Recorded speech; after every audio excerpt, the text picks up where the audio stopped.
All right, hello and welcome. I'm going to go ahead and get us started and do some introductions before we hand it over to our wonderful colleagues today.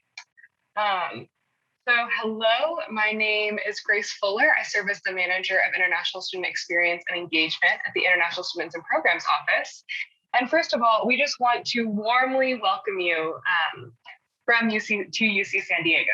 So whether you're here with us in the United States, or maybe you're still in your home country, good morning, good afternoon, good evening to wherever in the world you may be. We're so excited to have you with us and as part of the Triton community.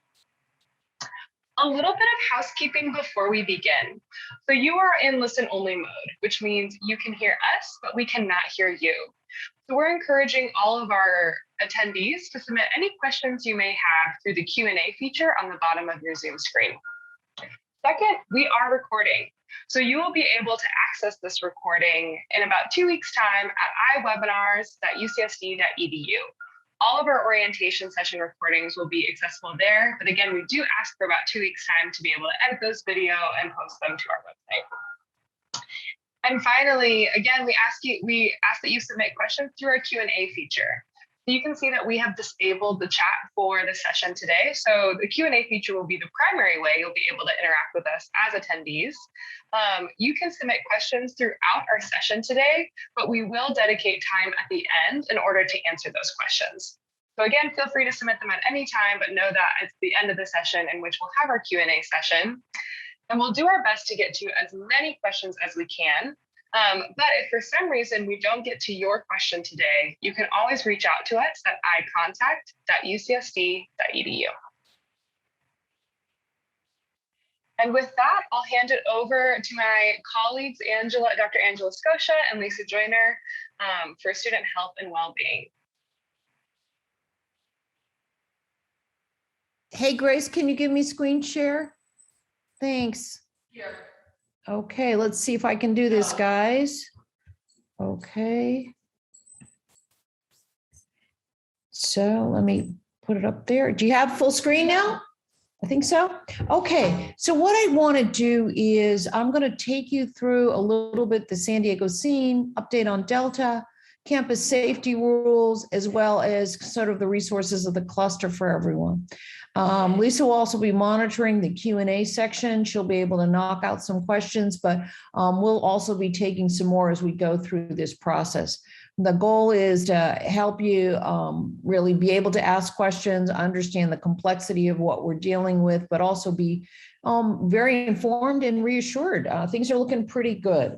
So I'm going to start with locally in San Diego. As you know, the COVID situation is always very regionally defined. We've definitely had an uptick this summer in the last few weeks in the country. Those areas which are not vaccinated are struggling substantially more than the communities that are well vaccinated.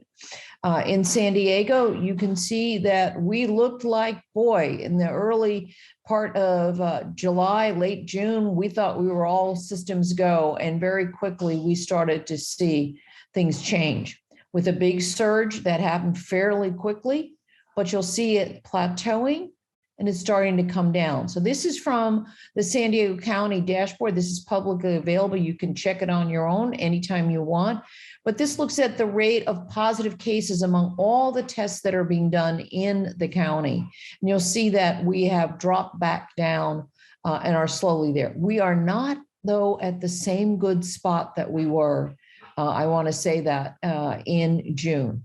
We've got some more work ahead for us. Next slide. Oh, I've got the control, which is great. Okay, this gives you a bigger picture of kind of like the key events, you know, thinking back where this occurred, you know, when it first became a public health emergency, the first blips that we had, then the very big winter blip that we had that was dramatic, right? And then things seemed to get better. But we actually started in our wastewater sequencing said Delta started coming here actually in late spring. And we really didn't feel the impact of it, though, until the summer, which is typical for when these new variants start. They have this window of a few weeks to a month or two before they take hold. And it's so important that we reduce the number of times this virus gets to replicate. because it's always the nature of RNA viruses, they always mutate. And as they mutate, those that develop a selective advantage start to take over, and they replace the existing variant that's around. Delta basically replaced all of the original alpha regular COVID. So it's just an important reminder of this virus and how quickly the situation can change. All right. Now, why Delta variant? Why are we worried about it? It grows more rapidly. Okay, so it replicates more quickly. It gets higher levels in your lungs and your nose, and that's how you expel more about it. It is substantially more infectious. Numbers of 10,000, 1,000 times more infectious. So you don't need as much time to be exposed, and it's just a lot more infectious, and it seems to cause more serious disease. So Delta has created a lot of the chaos of the summer.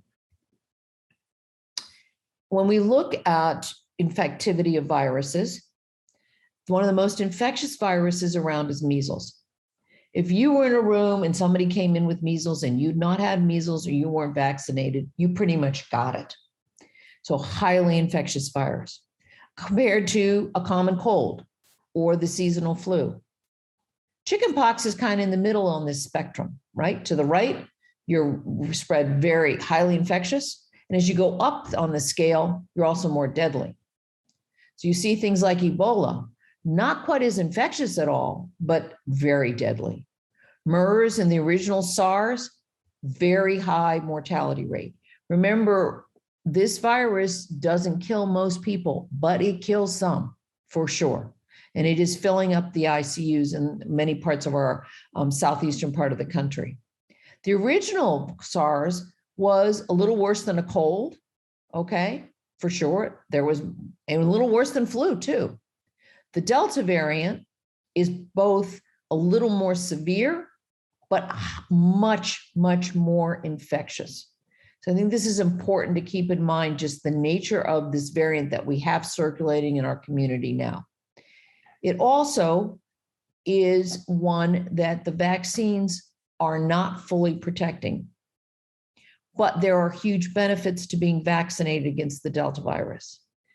This graph in the green are the vaccinated individuals who become infected, another a breakthrough case, right, versus the unvaccinated. And what you see is the amount of virus that is being shed by the individuals. And individuals who are vaccinated in the beginning look very much like the unvaccinated individual. They're shedding a fair amount of virus, but they quickly start shedding much less virus. So they remain infectious for a shorter period of time.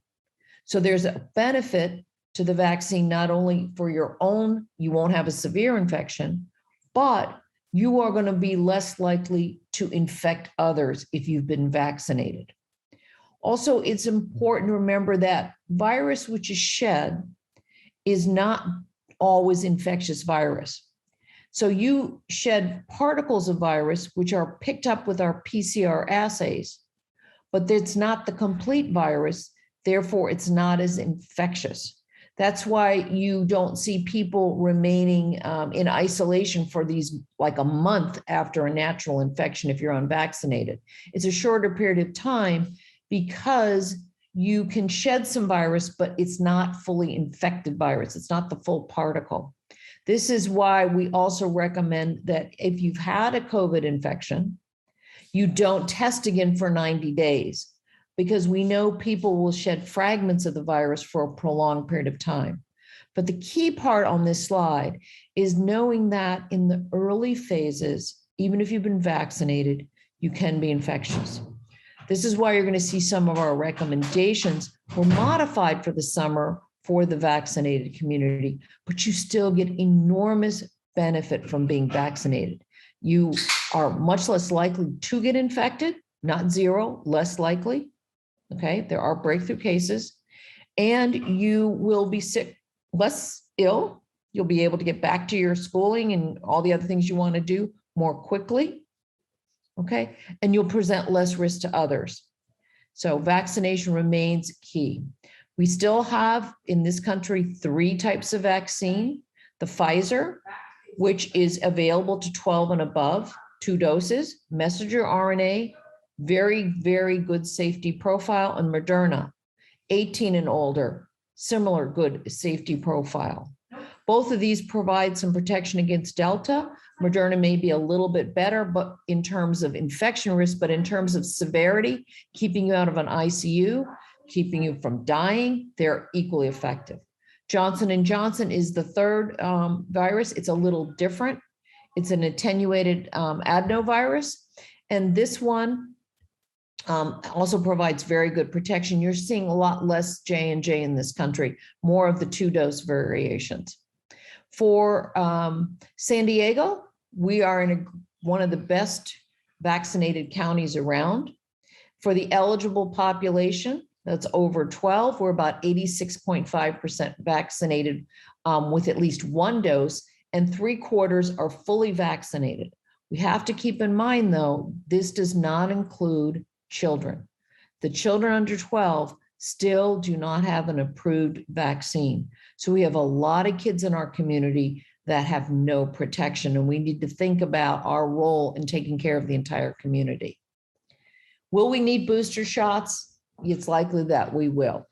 When we're going to get booster shots, we don't quite know. We actually thought they would be the first wave for the highest risk individuals coming out now. So far, that is not moving through the pipeline as quickly, but we do expect it sometime this fall.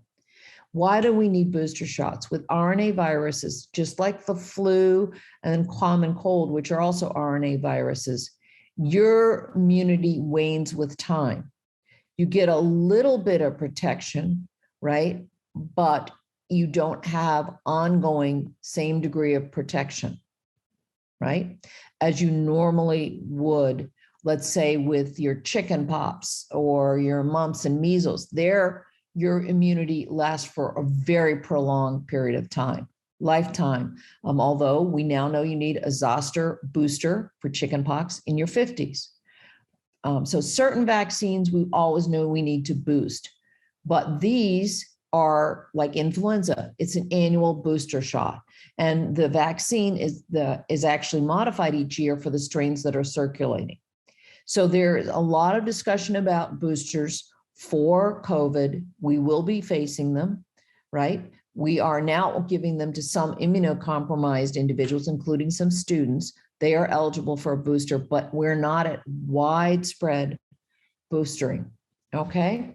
So it continues to be an active discussion. For students who got WHO approved vaccines, and I know some of you may have had these in your home countries, we are offering subsequent vaccination for boostering for that in that setting, because some of the viruses like the Sinovirus, the Sinovax are from killed virus, they are less effective. So there is it's really, I can't give you one answer because it depends on the vaccine you may have received. If you did not receive the 3 that we regularly produce in the US, for some, we're going to suggest that we'll offer you a full vaccination of 2 doses. For others, it may be a supplemental single dose. This is a little different than the booster conversation for the US approved vaccines. So I'm hoping you're taking advantage of student health conversations with the various providers there who will look at what you are vaccinated with. If there's any question of you should have an additional dose of a messenger RNA, please do that. We know a number of students have let us know they only got 1 dose of the messenger RNA, even though it's a 2-dose series. It's a general recommendation, and they're considered partially vaccinated. We'll give you your 2nd dose at student health so that you can meet the mandate. And we know that a number of you are in that situation. So our strategy on campus is, think of it a little bit like Swiss cheese. We can't make, and each layer of cheese has a little gap in it or a couple gaps from which the virus can move. But if you layer and layer and layer, you eventually get a solid block of cheese. And that has been the philosophy we've had. trying to start with vaccinating individuals to then face coverings, having the Cal Notify app, and that uses Bluetooth technology so that if everybody has it loaded on their phone, someone comes positive, using Bluetooth technology, they can figure out the individuals that have been in close proximity and at risk for an exposure and notify them. So you can take some preventative measures or do some testing. Isolation of those that are positive, quarantine of those that are exposed, as well as regular testing. And I'm going to go through a little more detail how the campus has taken all these layers to develop our plan. So how do we detect virus? We do it through a lot of testing for individuals that have symptoms, as well as regular, we call surveillance screening. We look at the wastewater. Individuals infected with this virus actually shed virus in their feces, in the stool. And so when we look at the wastewater streams, we can see the virus. We can actually sequence it. We ask you to check yourself every day for symptoms. Interventions. We've got a very active team that is working, the student health team and the public health team. As soon as the student's positive result is detected, we're reaching out to the student, providing them with support, and I'll talk more about that. We do this for employees as well. We then do the contact tracing and notify the individuals that are exposed. And then we do this risk mitigation, vaccination, face covering, keeping areas clean, and really we worked a lot on airflow. So ventilation, we know this is really important. Through all these steps, we've worked to create a safe campus environment. The mandate. As you know, there was a UCOP decision that requires all individuals, employees, students, faculty, staff coming to campus for any reason, anytime, to either be fully vaccinated, which means you've completed the vaccination series and 2 weeks have passed, because the minute you get your shot, you're not fully protected. The minute you get your second shot in a 2-dose series, you're not fully protected. You need another 2 weeks to develop that immunity. So full vaccination is 2 weeks after completing your vaccine series.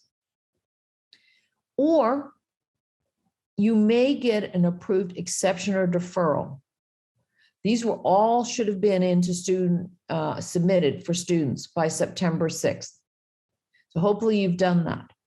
There are some individuals that have medical exemptions. They could be permanent. They are the rare individual who can't receive this vaccine for medical reasons. And there are very few people, but there are some that should not receive the vaccine.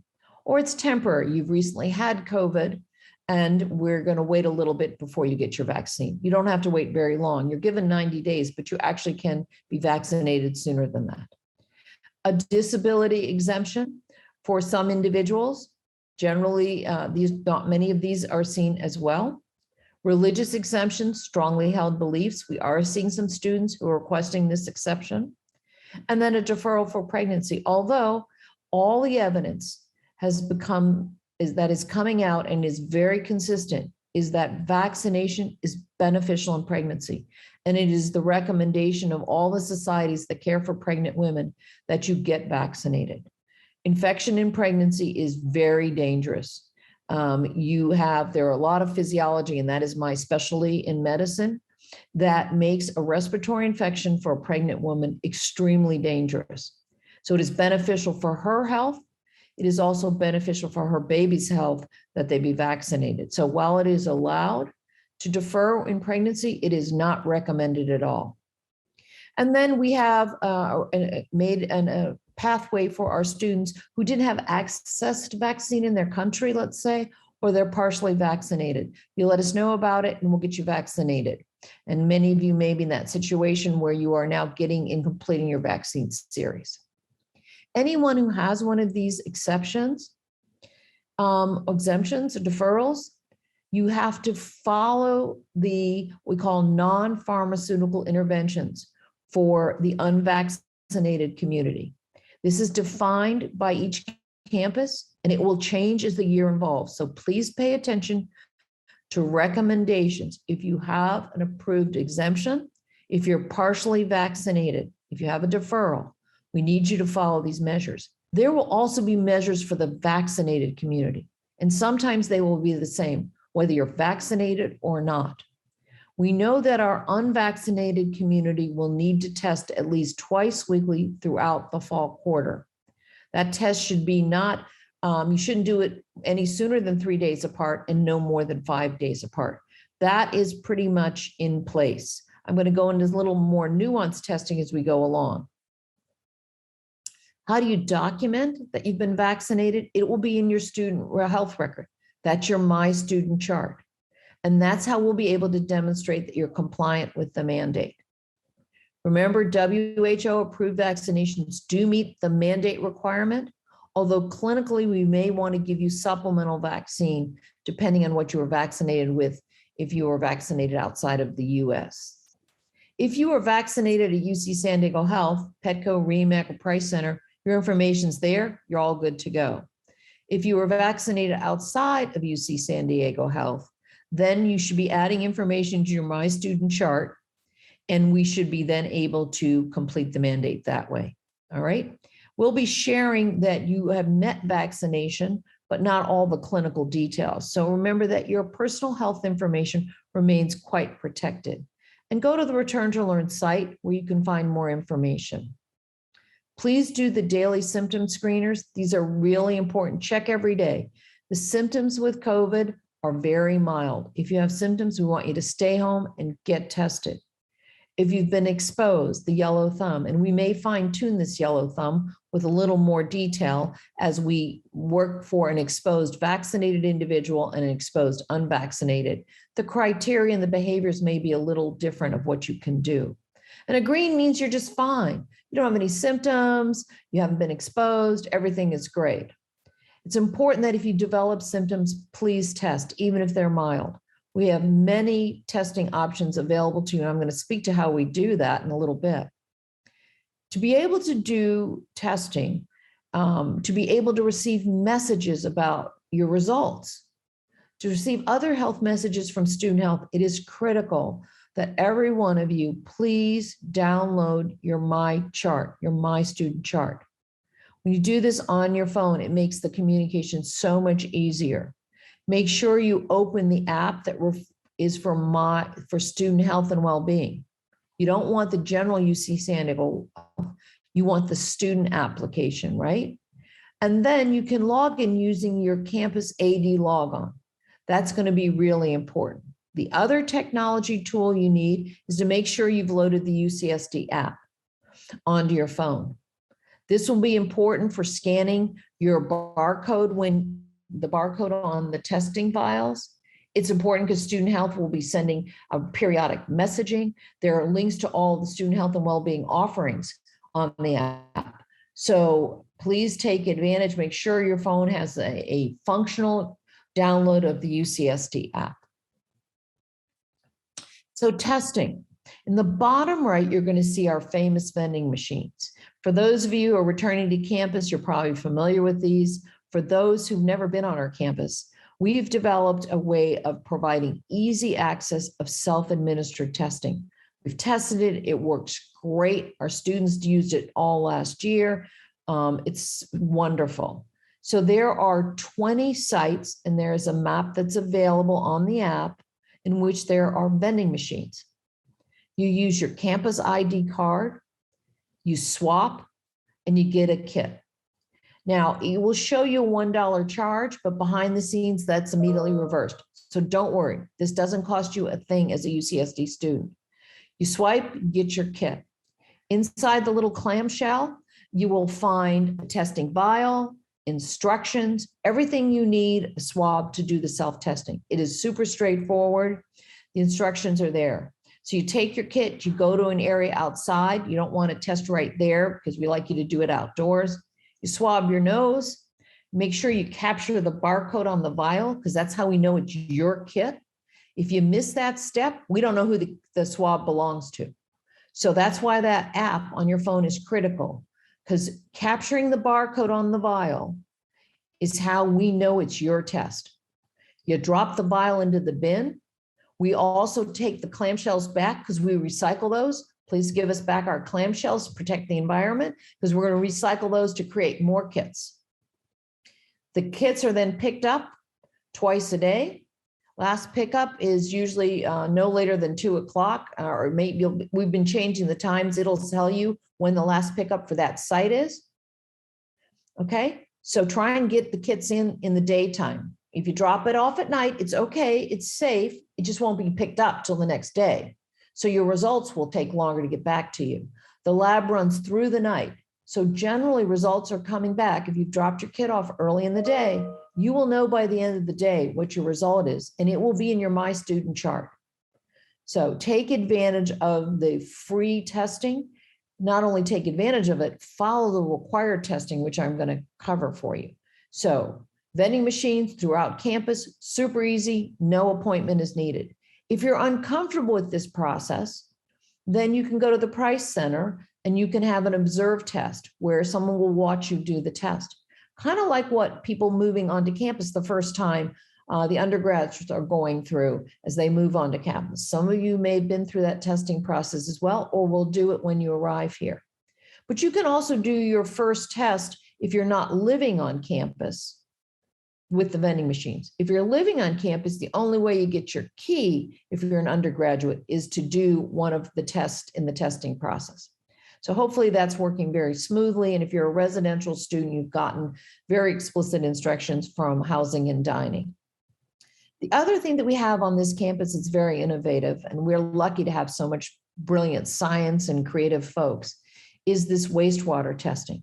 So we have samplers. They're well over 100 all over the campus. They are located and cover our residential buildings, but they cover our science and our researchers and classroom buildings, administrative buildings. And there's a map on the Return to Learn website, which tells you how the status of every sampler, whether the sampler is showing a clean wastewater stream with no COVID, and I say clean in quotes, but there's no COVID there, or whether we're actually picking up a COVID signal. If there's a signal in a building that you use the bathroom facilities for, please get tested. If it's a research lab that you happen to work in, or it's a classroom building that you were in, and you use those bathrooms, maybe you're the one shedding the virus, you don't know it. And I think that we have to realize a lot of folks inadvertently will shed the virus, not be aware of it. No one wants to infect someone else. So this is one of your ways to find out if you're shedding the virus for your own health and to take care of those that you care about and around you. So please pay attention to the wastewater signals. Masking, critically important. It is a requirement for everyone, whether you are vaccinated or not vaccinated, to mask in our indoor spaces, which will mean your labs, your classrooms. You have to be vaccinated, okay? It's also encouraged for outdoor spaces. Now, what kind of mask do you want? You want a tightly fitting mask that covers your nose and your mouth. The N95s are the most protective. They are the tightest fit. They're kind of hard to wear for 6, 7, 8 hours. We do wear them in the healthcare setting, but generally most people find that that's not an easy mask to wear all the time, and it's not required that you do that. The KN95s are a similar high level of protection. They're also a tighter fit, not quite as tight. They're not health grade, but you can find those and you can wear them. They're great. I think I wear them when I go on a plane. When I'm in a high risk setting, I wear that tighter fit mask, but I don't wear that when I go to the grocery store. Okay. Right now I wear a surgical mask. You can wear a surgical mask with a cloth covering. That gives you a double layer and a tighter, closer fit then, and that's actually very comfortable to wear 2 masks. Or you wear a single mask, a multi-layer. In other words, we say cloth masks. We don't want a single layer of cloth. They're generally at least a couple layers. Some of them have filters. So there are a variety of masks that are around that work well. You don't want to just pull up your shirt. You don't want to cover your face. That's not a mask. Please get a good mask. Take advantage of the masks that are available for you on campus.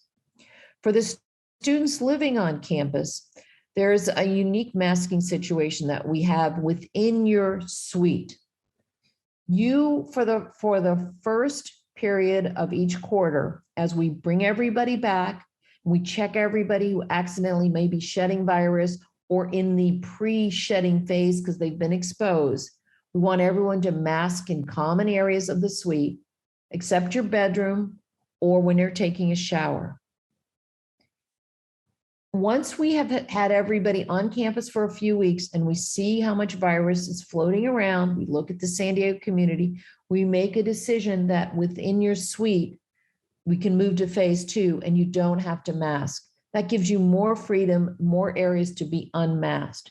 We don't allow visitors to visit between suites, either other students, you stay within your own suite, but within that space, because it's a small little community, it's like a household, you don't have to mask.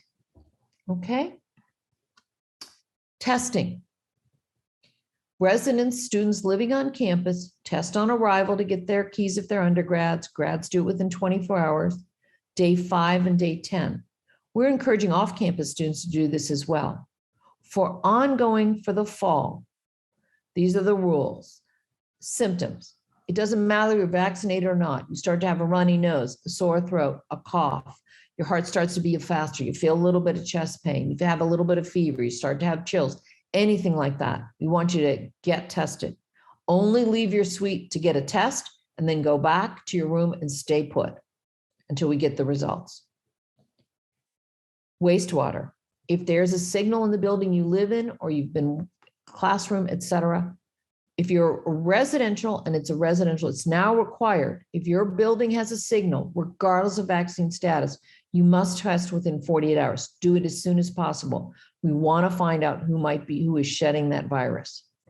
So that is a requirement for the residential students if it's a residential building signal. But for all the other buildings, if you've been in them, take advantage of the signal and get tested. If you're unvaccinated, okay, and you have an approved exception or deferral, you need to test twice a week. If you're vaccinated for the first 4 weeks of this fall quarter, we want you to test once a week. We're going to look at that data to assess whether that needs to remain ongoing, and there'll be more updates as well. What do you do if you are positive? And positive cases occur in the unvaccinated as well as the vaccinated community. These are breakthrough cases. Again, much more frequently, if you're unvaccinated, you're exposed, you're going to convert. If you're vaccinated, there's a much lower chance you'll convert, but some people will acquire an infection after exposure. Student health will be contacting you. Please respond to messages. Make sure if you see a text message that says it's from UC San Diego Health, remember the number is, you want to make sure your phone accepts these calls. It's 858-534-3300. Respond to MyChart messages because we will reach out to you if we see a positive test, and we're going to give you advice and recommendations. If you are a student living on campus, you will need to leave your suite and move to isolation housing. The only exception to that would be a graduate student who's living with family members and the family, and you make a family decision to isolate in place. Otherwise, a grad living with someone else or any undergrad needs to move into isolation housing. That housing is provided at the Marriott La Jolla Village Drive down the street or the Residence Inn. Those two Marriotts are helping us. You have kitchenettes, you have food delivery by Housing and Dining, you have full support there. Even though you're off campus, we're going to support you with food and other basic support. CAPS provides some mental health support. We have a forum once a week for students in isolation or quarantine housing. We have a small number of students. We had that throughout last year that will be in this setting. We want to make sure they get good support. Off-campus students may choose to isolate if they have enough safety in where they live, and each situation is looked at carefully, and the student health team provides advice as to whether you can isolate safely in your where you're living off campus. It'll depend on how many people are there, whether you're sharing bedrooms, whether you're sharing bathrooms, and whether you can safely isolate. So if you can't, we provide that housing for you. So even if you're an off-campus student, we'll provide isolation and quarantine housing for you, along with the support, the meals, etc. The student health team will work with you and keep monitoring you throughout your infectious period until you complete isolation and make sure you're okay. If your symptoms get concerning, we'll reassess you at student health or possibly urgent care. So you'll get all the medical support you need until you complete your period of isolation and you can safely return back to the community. Now, if you've been exposed, you need to quarantine. So it's different. You don't have the virus, but you've been in a setting where you have a true exposure defined in public health, and the student health team defines those exposures. There's some standard definition. You don't self-define it. But if you've had an exposure, you need a quarantine period of at least 7 days. And this is regardless of whether you've been vaccinated or not. We want you to test for sure post-exposure. And then if your test is negative, and we may, that testing period, you can test right away as well as day 5. You need to test again. And if you don't develop symptoms and your test is negative, you're over the quarantine period. Vaccinated students are able to attend classes and research. Actually, I have to edit this. You can't work on campus. Cal OSHA does not let you if you're a student employee. I'm sorry, I should have gotten that change. If you're an employee, a student employee, Cal OSHA, our state requirement, does not let you work in quarantine unless you happen to be a healthcare worker. Oh, now I'm doing it backwards. This is how often things change. I have to laugh at myself now because there have been changes in the requirements literally in the last week. If you're vaccinated, you may be able to work on campus. If you're unvaccinated, you for sure can't work on campus. So they have modified the rules and you'll see that. And the key thing is that the public health team will give you all the information. If you're a vaccinated exposed student, you cannot participate in club sports. If you're unvaccinated, you need to remain in your residence. Okay, students residing on campus will be moved to quarantine housing. So if you're living on campus, unless you are a grad with your family, if you've been exposed and you're unvaccinated, you have to move to quarantine housing. If you're a vaccinated student, you can stay in your residence. Again, rigorous masking will be required. Okay, so we'll give you more guidance on this. It's a complicated situation. Honestly, I have to share with you, we are looking at all these rules, checking them regularly. We're going to communicate with you, post it on RTL, send it through student comms messaging targeted. There is the what we learned message will start not this Friday, the following Friday. So updates to regularly if the requirements and the recommendations change. I wish it were simpler, but it is a complicated situation right now. So now I'm going to take a little pause, and I have not been monitoring the Q&A. Should Angela, we take a break and talk about COVID before we talk about student health services? Well, let's finish out the COVID questions. So I've answered 12. There's probably 2 in the chat that are COVID related. The first one is I got the Sinovac vaccine, which is approved by WHO when I was traveling in China. May I still get the Pfizer or Moderna vaccine on campus? Yes, absolutely. And we encourage you to do that. So you'll coordinate that with Student Health Service, make an appointment. And that is one of the vaccines that we see the effectiveness is not strong enough that we are encouraging supplemental vaccination. Even though you've met the mandate for your health, we recommend you do get a messenger RNA vaccine. And so the next question, we just answered it. Is it advisable in terms of side effects to get UCSD vaccination on top of the WHO approved vaccination that we got in our home country? And it will depend on which vaccine you got, okay? That's what I want to carry there. But a number of them, particularly the killed virus vaccines like the Sinovacs, we encourage you to vaccinate because we know that protection is reduced. So we're making it readily available to you. And there are, depending on what you got, which vaccine, it could be 2 doses of messenger RNA or a single dose. So please, if you're not sure if you've got the coverage, reach out to Student Health. They'll give you individual advice and set you up for vaccination. Please do that. You can reach out to student health by using your My Student chart and clicking on Ask a Nurse. So a couple questions that were in the chat, and I'll just answer this one live, is go to download the Google Play, download My Chart, or the App Store and download My Chart. Once you get to My Chart, please make sure you click on Student Health and Wellbeing. Do not click UC San Diego Health because it will take you to another pathway. So click on Student Health and Wellbeing. You will log in with your AD or Active Directory credentials. You can also utilize our website by going to studenthealth.ucsd.edu and clicking at the top and clicking on My Student Chart, and you can log in via the web. We have a couple more questions in regards to vaccination. I have taken 2 doses of Covishield vaccine about 2 months ago in India. Is that okay? I don't know that vaccine offhand. So let's go to My Student Chart for that. The same one with I think it's Jianyu. Please use My Student Chart to get that question answered as well. And now we can go on to student health and primary care as we have about 17 minutes left. Yeah, I'm going to go through the exposure thing about working just because I know we have another student employees. So there is a window. We say quarantine is 7 days. That is what the CDC says. For Cal OSHA in California, if you are an unvaccinated individual, the 7-day rule is extended to 10 days. So a student employee who has an exposure can't work for 10 days.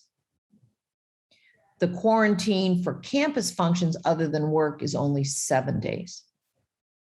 So that is one of the tweaks that we have to deal with there. Right now, Cal OSHA has allowed vaccinated individuals, if they are exposed, are allowed to work. What's important though, to keep in mind, is if you are a vaccinated exposed person, because you do have some risk of conversion, you need to be rigorous with your masking in all settings. And I encourage you to just basically mask everywhere until you get through your 7-day window. And again, you need to do a day 5 test to make sure you haven't converted. So just because I wanted to clarify that exposure, it is subtle, the differences that we have.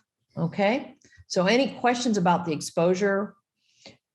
If you've got a positive and you've converted, that's very straightforward.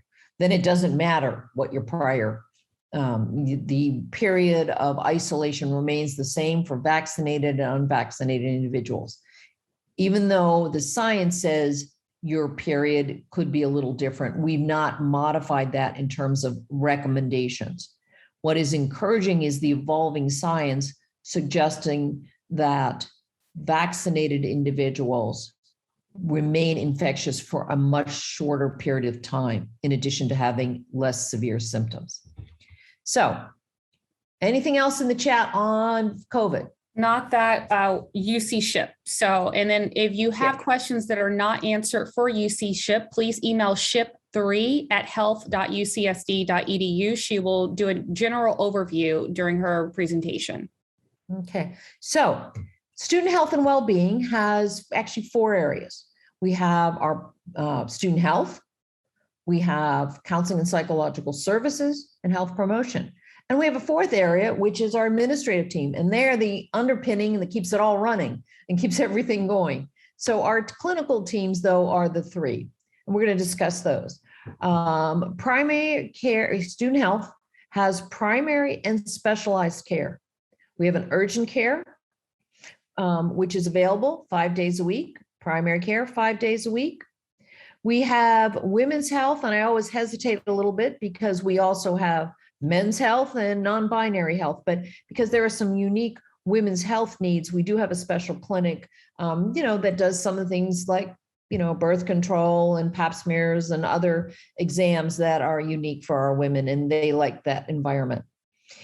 Sports medicine, we have a special clinic there. We also have mental health providers on site and student health for individuals that need that help outside of the CAP space, but integrated with CAPS as well.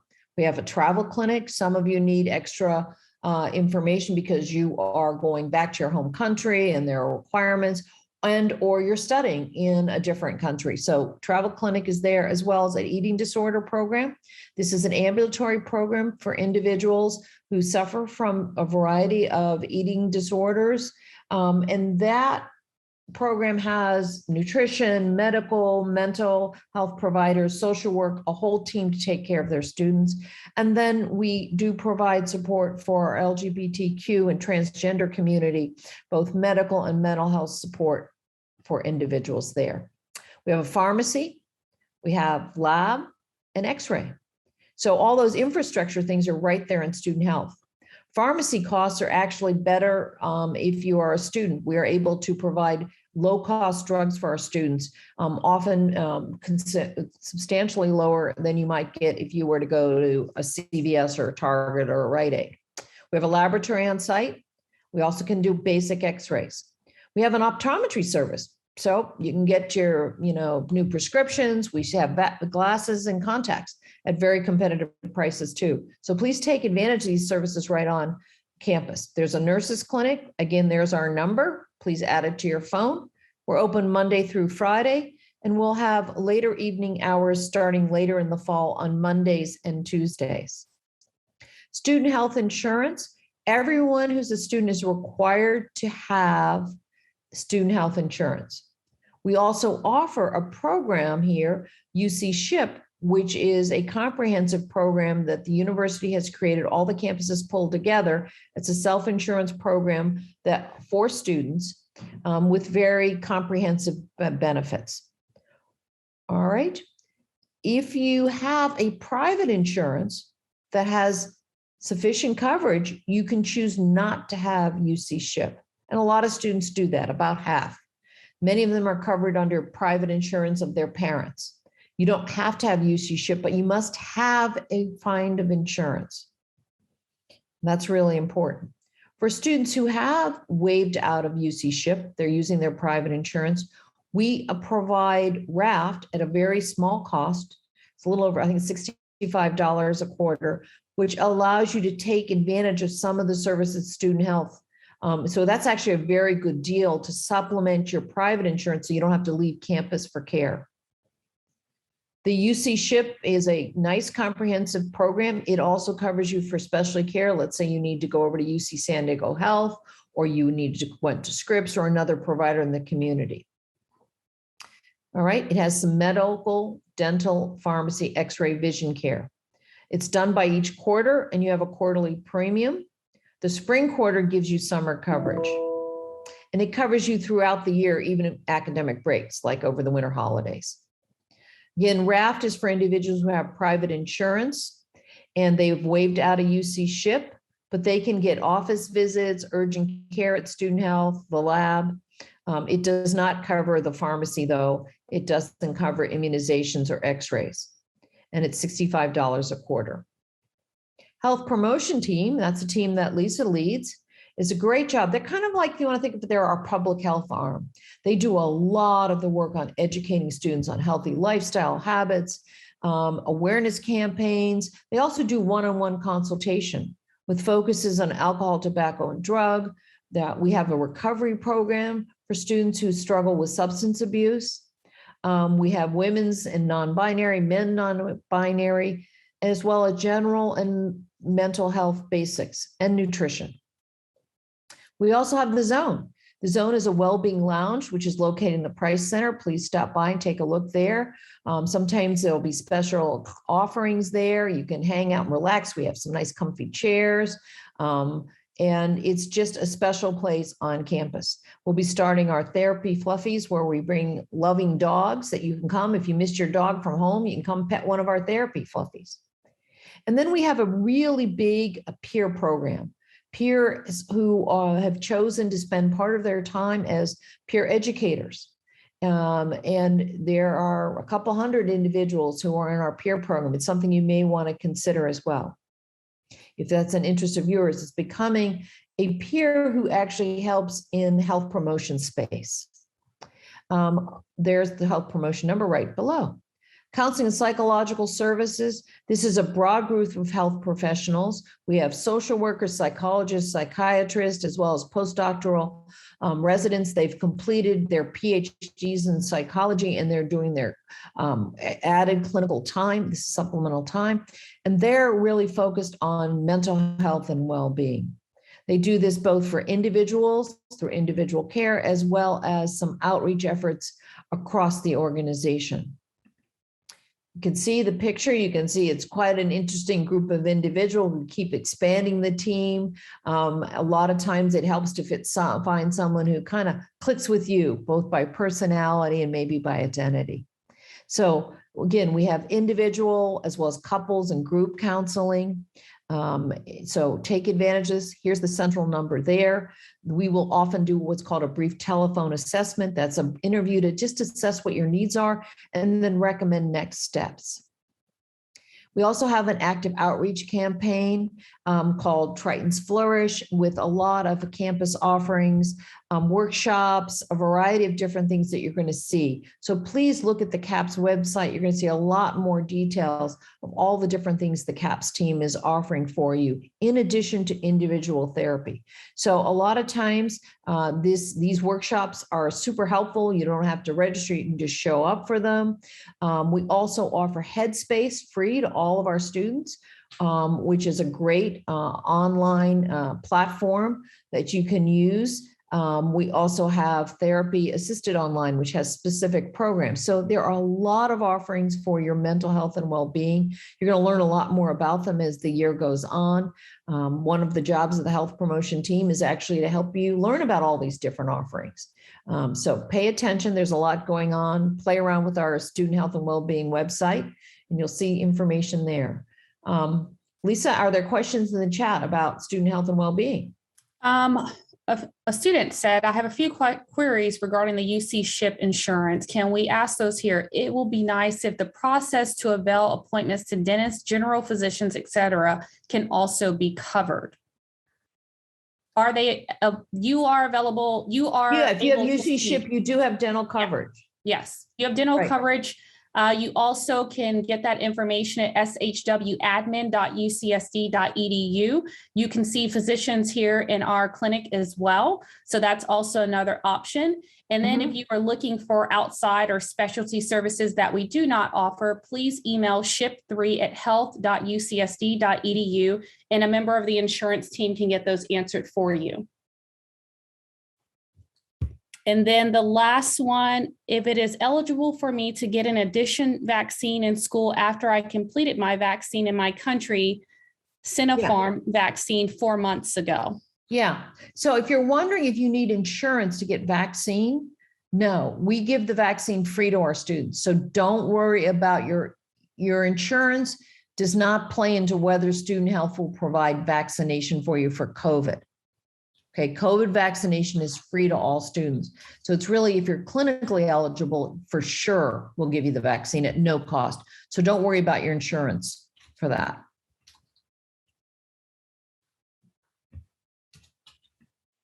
Those are all the questions. Sorry, those are all the questions. Yeah, I know it's a lot. It's a lot of information, guys.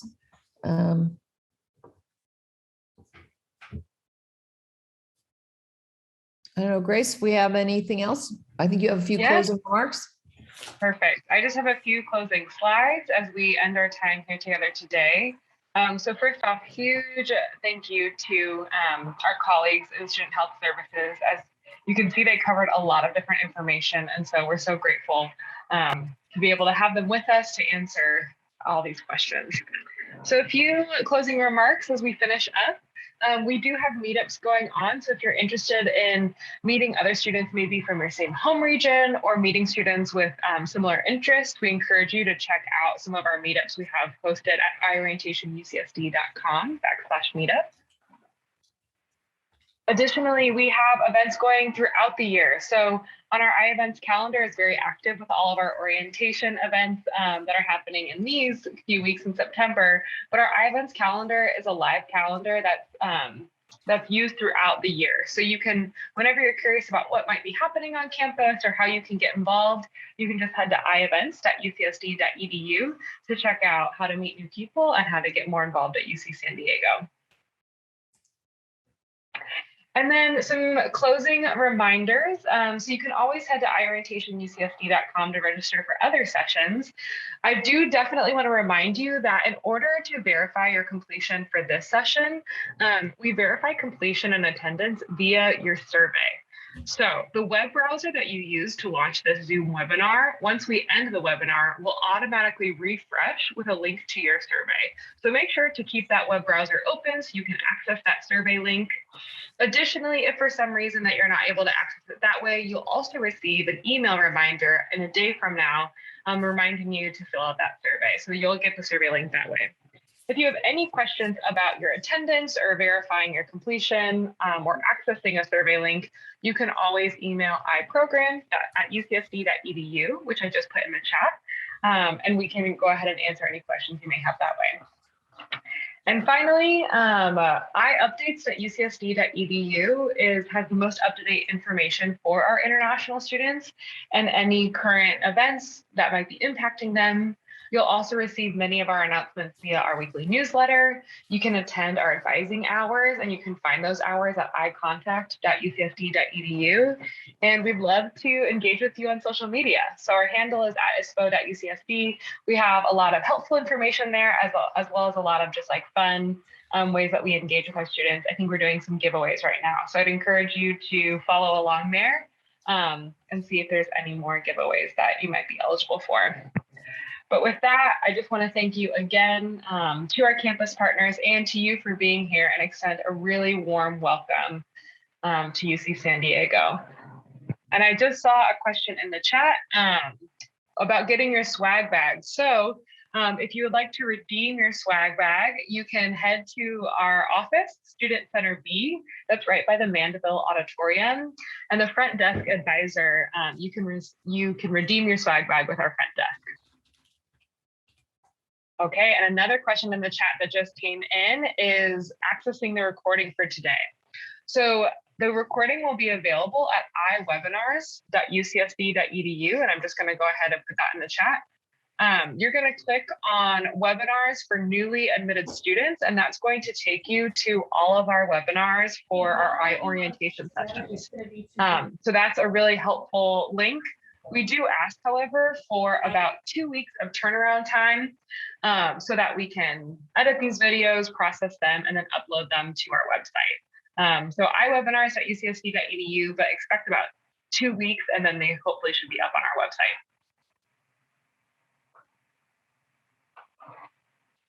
All right, and if there aren't any more questions, Lisa, I see you're typing an answer to one of our questions, so I'll give you a few minutes to answer that. But again, we just want to thank you so much for being here, for attending our events. And if you would like, I saw a question about other UCSD and orientation events. Again, I'll go ahead and put it in the chat, but ievents.ucsd.edu will take you to our iEvents calendar. So those are events that are geared towards our international students. We're focusing on global engagement. So there's a lot of good information that you can find there. All right, that completes our time for today. So we hope to see you at other orientation sessions. And if not, have a great rest of your day. Thank you, everyone.